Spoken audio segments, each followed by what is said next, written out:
The poor state of the Indian state. The pandemic has revealed its chronic inability and systemic weakness to take care of the poorest citizens. Two new books reveal stark weaknesses of the Indian state in serving India's poorer citizens. The first, Locking Down the Poor, The Pandemic and India's Moral Center by Harsh Manda, records the plight of millions who lost incomes and shelter, and food and medical care too, in a harsh lockdown to create a sanitized cordon for better off Indians during the pandemic. Every system is perfectly designed to produce the results it is presently producing, said Donella Meadows, a doyen of systems thinking. The second, Despite the State, Why India Lets Its People Down and How They Cope by M. Rishekar, is an incisive examination of the systems of the Indian state before the lockdown. These books explain how the weakness of the Indian state to care for its poorer citizens is not a failure of the present National Democratic Alliance government only, nor of the previous United Progressive Alliance government. The weakness is systemic. The pillars needed. Strong states, according to political and social historians, are founded on three pillars. They are built with support from the people, they have a strong administrative machinery to provide stability and deliver public services, and they have the managerial ability to shape and implement change. Strong support of the people is essential. Mere election by a majority is not sufficient.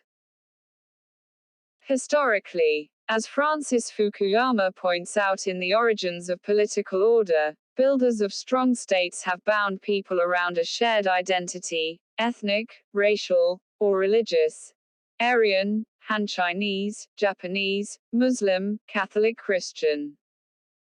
The people's identity is not formed by legal constitutions. Strong leaders who unite people around the shared identity are even given liberty by the people to change constitutional structures because they trust their leaders do it for the sake of citizens. Thus, dictators emerge loved by the people.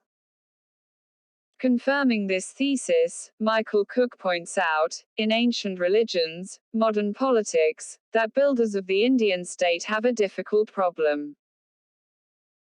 It is hard to unite Indians around a shared ethnic or religious identity because, in addition to the diversity among India's races and religions, there are entrenched caste divisions even within the Hindu religion of the majority. If Indians must be united to support a strong state, it must be around a modern, inclusive idea of India, as the Constitution imagined. The present ruling dispensation, while trying to force a majoritarian identity, is dividing Indians and weakening the state.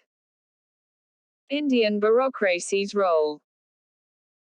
Fukuyama and other historians have highlighted the role that professional civil services have played in the formation of strong states, in Han China, the Ottoman Empire, France, and Japan. India inherited the iron frame of civil services from Britain. It was designed to provide stability and compliance with rules, it was not equipped to shake change, the third requirement of a good developmental state. Therefore, there are demands for its reform. Even the Prime Minister has complained that bureaucrats seem not to care for the country's progress as much as entrepreneurs do. Simultaneous management of both change and stability is necessary for the evolution of good states and societies. Unmanaged change can cause chaos, while too little change entrenches the established system. This was the essence of the Great Debate in the 18th century between Edmund Burke, the leader of the conservative movement in Britain, and Thomas Paine, a thought leader of the French and American revolutions. It was also the birth of right and left in politics, according to Yuval Levin in his eponymous book, The Great Debate. The great debate about stability versus change for good governance evolved into new arguments in the 20th century: capitalism versus socialism, and markets versus governments. By the end of the century, capitalism and markets were positioned in the public imagination as the prime movers of economic growth, and socialists and governments as retarders of progress. Capitalists took on the mantle of wealth creators, relegating governments to the role of redistributors. A popular slogan that wealth must be created before it can be redistributed leads to the conclusion that there should be less government when countries are poor, and more freedom for large, private, wealth creators.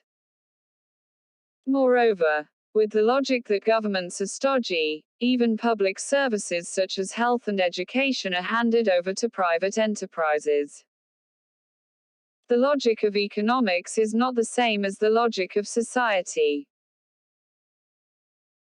Mancure Olson, author of Power and Prosperity, Outgrowing Communist and Capitalist Dictatorships, says that privatization of government fits with efforts of economists to extend their model of rational, utility-maximizing behavior into the political realm and to see politics as nothing more than an extension of economics. The ideology of private is good and public is bad requires that public servants should think like private sector managers, committed to growing the pie, and not think like socialists concerned about the condition of the people who are waiting for wealth to trickle down to them. To assist them, consultants from the private sector are brought inside government to help the state run more like a business corporation, where the focus should be. Private corporations are not states designed for citizens. CEOs are not elected by employees, and they have the authority to hire and fire workers. Whereas leaders, even unelected ones, of states cannot lay off citizens to trim populations to fit the size of economies. The state must perform primarily for its poorest citizens for economic growth to be equitable and sustainable, and not for investors in corporations. Leaders of states must ensure that all citizens have opportunities to work and earn. They must also ensure that all citizens, even those who cannot afford it, have good health and education. The ideology of private rather than public has moral consequences.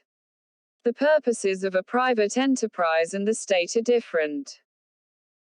Private sector managers move from one competitor to another, like professional mercenaries, serving the interests of owners of corporations wherever in the world they may be. Whereas public servants, whose mission is to build their nations and states, are expected to devote their lives to the care of citizens in their own countries. GDP cannot be the scorecard.